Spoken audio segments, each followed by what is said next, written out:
सभी संप्रदाय हैं, सभी सनातन से निकले हैं, पूरा विश्व सनातन है, सत्य ही सनातन है और सत्य एक ही है जिसकी व्याख्या हमारे यहाँ ग्रंथों में, वेदों में, मनुस्मृति में सभी जगह स्पष्ट रूप से है कि जो सत्य है वही सनातन है।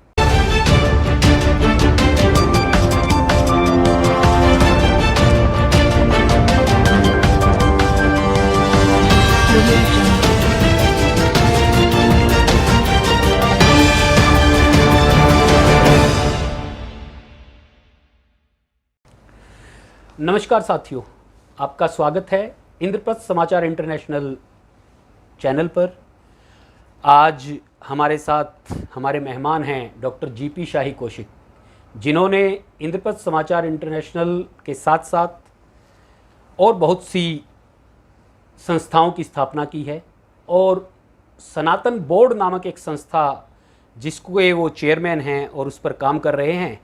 तो सनातन बोर्ड के क्या उद्देश्य हैं, उनसे क्या आपको हासिल करना है और क्या लक्ष्य रखे गए हैं, इस सब को लेकर आज हम डॉक्टर जीपी शाही जी से बात करेंगे। नमस्कार डॉक्टर साहब। नमस्कार। आपका स्वागत है इंद्रप्रस्थ समाचार इंटरनेशनल चैनल पर। सनातन बोर्ड के विषय में आपसे कुछ हमारे प्रश्न हैं, जनता के प्रश्न हैं। वो जानना चाहते हैं कि सनातन बोर्ड की क्या आवश्यकता है और किस उद्देश्य से इस संस्था को स्थापित किया गया और भविष्य में इस संस्था के क्या लक्ष्य हैं। नमस्कार सभी साथियों। सनातन बोर्ड की स्थापना करने के लिए 1979 में 89 में प्रयागराज के कुंभ में समस्त अखाड़ा परिषद, समस्त सनातन धर्म के शाक्य वैष्णव संप्रदाय के महामंडलेश्वर जगतगुरु आचार्य शंकराचार्य सभी के मध्य उस समय यह चर्चा हुई और ब्रह्मर्षि देवराहा बाबा जी महाराज, जो ब्रह्मर्षि सनातन धर्म के एक बड़े ऋषि हुए, उनके समक्ष यह प्रस्ताव गया। चूंकि राम जन्मभूमि पर भी फैसला होना था संतों के द्वारा, इसलिए वहाँ ये विचार विमर्श हुआ कि सनातन बोर्ड की स्थापना की जाए। ब्रह्मर्षि देवराहा बाबा जी महाराज ने, आज आप देख रहे होंगे तमाम चैनल्स पर यह आ रही है बात कि 89 के कुंभ में उन्होंने आशीर्वाद दिया था कि राम जन्मभूमि बनकर रहेगा। उस परिप्रेक्ष्य में सनातन बोर्ड की स्थापना का यह विचार उस प्रस्ताव में आया, जिसमें जगतगुरु पुरुषोत्तमाचार्य जी महाराज सुग्रीव किला अयोध्या, जगतगुरु प्रपन्नाचार्य जी महाराज प्रयागराज, जगतगुरु इंद्रप्रस्थ पीठाधीश्वर भारत महाराज, जगतगुरु सुदर्शनाचार्य जी महाराज इत्यादि अनेकों संत, वासुदेवानंद जी गिरी, शंकराचार्य आदि सभी के मध्य यह प्रस्ताव आया था। उसके बाद इस पर सभी आचार्यों से चर्चा होती रही, विचार विमर्श हुआ और इस बार 2018 के कुंभ में यह निर्णय हुआ कि सनातन बोर्ड की स्थापना की जाए और उसका कार्यभार मुझे दिया गया।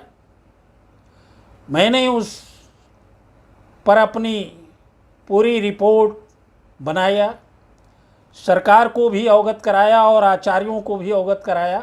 इसका उद्देश्य मुख्य रूप से यह है कि सनातन धर्म के अंतर्गत जितने भी मंदिर हैं, जितने भी पुजारी हैं, जितने भी संत हैं, जितने भी साधु हैं, सभी को सनातन परंपरा के अंतर्गत पूजा पद्धति, मंदिरों की व्यवस्था, मंदिरों के ध्वज, पूजा विधि विधान और जितने भी सनातनी समाज के लोग हैं, चूँकि सनातन ही एक धर्म है, बाकी सभी संप्रदाय हैं, सभी सनातन से निकले हैं, पूरा विश्व सनातन है, सत्य ही सनातन है और सत्य एक ही है जिसकी व्याख्या हमारे यहाँ ग्रंथों में, वेदों में, मनुस्मृति में सभी जगह स्पष्ट रूप से है कि जो सत्य है वही सनातन है। इसलिए सनातन बोर्ड अपने धर्म की रक्षा के साथ साथ अपनी संस्कृति की रक्षा के लिए कार्य करने के लिए संकल्पित है।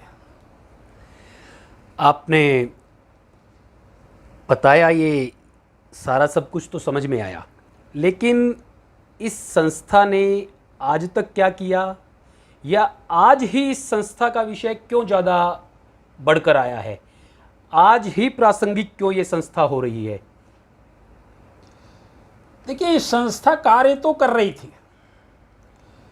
हम अपनी व्यवस्था के अंतर्गत हर आचार्य और जितने भी हमारे अखाड़ों से संचालित होने वाली संस्थाएं हैं और अनेक संस्थाएं सनातन के विषय पर कार्य कर रहे हैं, उनको एक गाइडलाइन देने का काम 2018 के बाद सनातन बोर्ड ने जब से जिम्मेदारी उठाई तब से वह उस गाइडलाइन को सब तक पहुंचाने का काम कर रहा है कि सभी उसमें पंजीकृत हों। पंजीकृत हो करके सनातन बोर्ड एक सर्टिफिकेट इशू कर रहा है जो कि यह मान्य होगा कि ये सनातन धर्म के अनुसार चलने वाले और सनातन परंपरा के अनुसार चलने वाले ये संस्थान हैं, ये पुजारी हैं, ये साधु हैं, ये संत हैं। क्योंकि आज ये देखने को मिल रहा है कि कुछ अधर्मी लोग भी साधु वेश में साधुओं की हत्या कर रहे हैं, साधु वेश में मोहल्लों में जा कर के समाज के हिंदू मोहल्लों की रैकी कर रहे हैं और वहाँ घटनाएं घट रही हैं। इसलिए सनातन बोर्ड की अब आवश्यकता है कि वो असली और नकली को तय करने के लिए सनातन बोर्ड सभी को पंजीकृत करने जा रहा है। आपका उद्देश्य ऐसा लगता है कि सनातन से जुड़े हुए संप्रदायों का एकीकृत एक अम्ब्रेला संस्था आप इसको बनाना चाहते हैं और उस संस्था के माध्यम से सारे सनातन धर्म से जुड़े हुए संप्रदायों को एकत्रित कर कर उनकी गाइडलाइन को निर्देशित करने के लिए इस बोर्ड का बनाया जाना तय किया गया है। आपको लगता है क्या सभी सनातन से जुड़े हुए संप्रदाय संस्था इस एक संस्था के अंदर आ सकते हैं, या उनको लाने का प्रयास किया गया है, या वो आ चुके हैं? नहीं, सनातन संस्थाओं के, सनातन परंपरा के अंतर्गत जो संस्थाएं चल रही हैं, हम उनको लाने के लिए ये प्रयास कर रहे हैं। चूँकि ये अनुकूल समय है हमारे देश में, इस समय जो सरकार चल रही है श्रीमान मोदी जी की, उसमें हिंदुओं की अपेक्षाएं बहुत बढ़ गई हैं और हिंदू सम के हितों की बात अब नज़रअंदाज नहीं की जा रही है।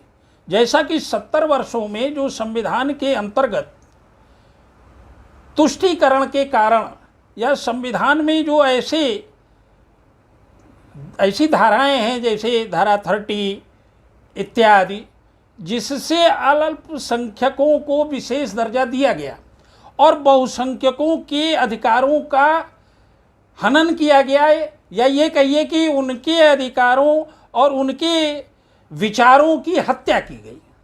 तो इसलिए इस समय हमारा सनातन बोर्ड का ये प्रयास है कि हम किसी को कुछ थोपने नहीं जा रहे हैं, किसी को बाध्य नहीं कर रहे हैं। हमारा एक गाइडलाइन है, संतों आचार्यों से जो हमने चर्चा की है, उसके अंतर्गत हम ये सनातन विद्वानों के द्वारा, सनातन विद्वानों को आमंत्रित करके एक एक विषय पर, एक एक परंपरा के विषय पर शास्त्रार्थ कराएंगे।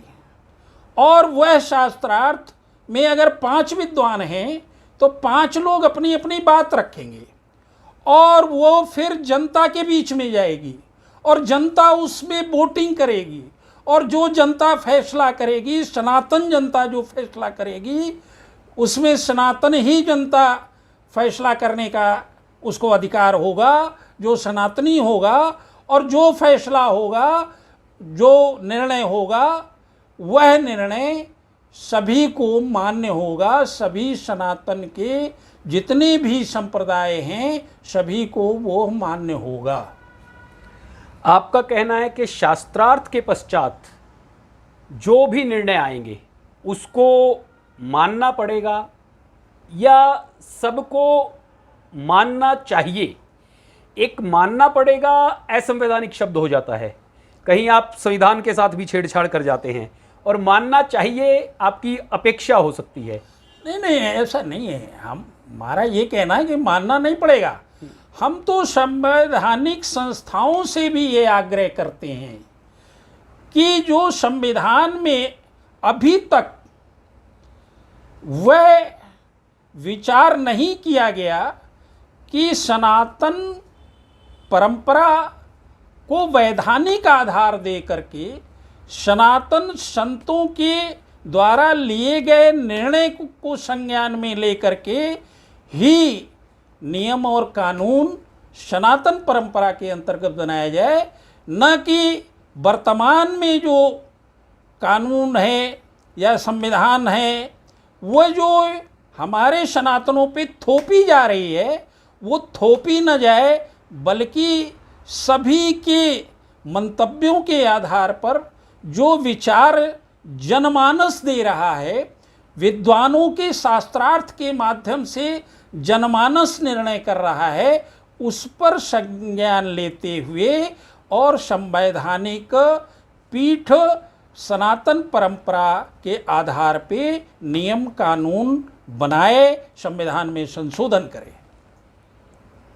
आपका कहने का अर्थ है कि संविधान ने जो शक्तियां संसद को दी हैं, संसद उन शक्तियों का पालन करते हुए कानूनों का निर्माण करते समय सनातनी परंपराओं का ध्यान रखने के लिए आपके जो संस्था है, जो बोर्ड बनाया गया है, उससे संबंधित विद्वानों से चर्चा करने के पश्चात ही कानूनों का निर्माण करें। जी वही सनातनी समाज के हित में होगा और वही राष्ट्र हित में भी होगा। जी। सनातन बोर्ड जो है किस किस क्षेत्र में कार्य करेगा? क्या केवल आध्यात्मिक क्षेत्र में, सिर्फ धार्मिक क्षेत्र में, या जीवन के हर अंग से जुड़ा हुआ काम सनातन धर्म करेगा? देखिए, सनातन में मैंने पहले ही बताया कि सत्य ही सनातन है, ब्रह्मांड ही सनातन है। असहिष्णुता, विश्व बंधुत्व, सर्वे भवन्तु सुखिनः सर्वे सन्तु निरामया, राष्ट्रवाद जननी जन्मभूमिश्च स्वर्गादपि गर्यसि, यह सब चीज़ों को लेकर के जीव को विशेष रूप से देखते हुए जो हमारे जीव हैं, चाहे वो मनुष्य हो या पशु पक्षी हो, सभी की रक्षा का कार्य। अब उसमें आता ये है कि खाद्य वस्तुएं, अब खाद्य वस्तुएं अशुद्ध भी हैं, शुद्ध भी हैं, मिलावटी भी हैं।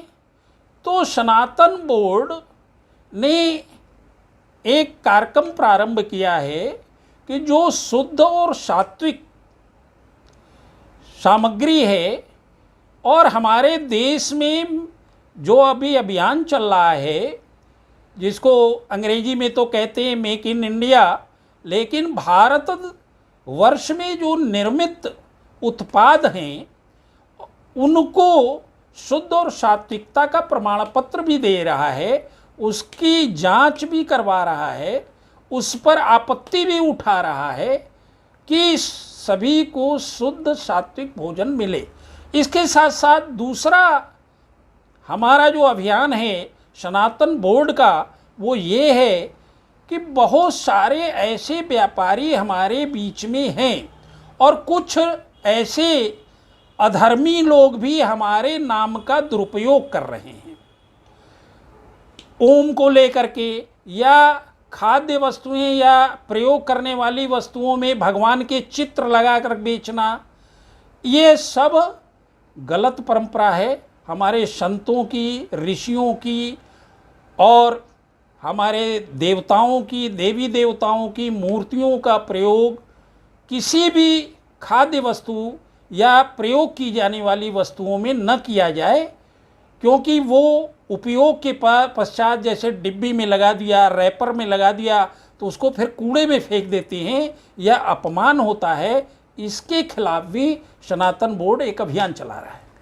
आपका कहने का मतलब है कि जो प्रोडक्ट हैं डेली यूज़ में जो भी लोग उपयोग करते हैं, उनको उपयोग करते हुए और उनकी मार्केटिंग करते हुए जो उनमें तस्वीरें लगा दी जाती हैं भगवान की या किसी भी धार्मिक चिन्ह की, तो वो आप उसको कहते हैं कि वो सब गलत है, तो उसको आप रोकने का प्रयास करेंगे। हाँ। इस बोर्ड के माध्यम से।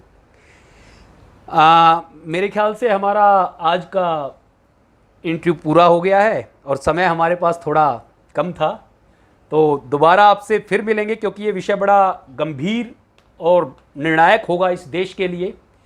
इस विषय की योजनाओं को समझने के लिए हम समय समय पर डॉक्टर जीपी शाही जी से मिलते रहेंगे और सनातन बोर्ड की सनातन के लोगों के लिए, सनातनी लोगों के लिए, सनातनी संतों के लिए, सनातनी परंपराओं के लिए क्या उद्देश्य है, क्या नए नए निर्णय होंगे, ये सब जानकारी लेने के लिए हम डॉक्टर जीपी शाही जी से मिलते रहेंगे। डॉक्टर जीपी शाही जी, आपका बहुत बहुत धन्यवाद।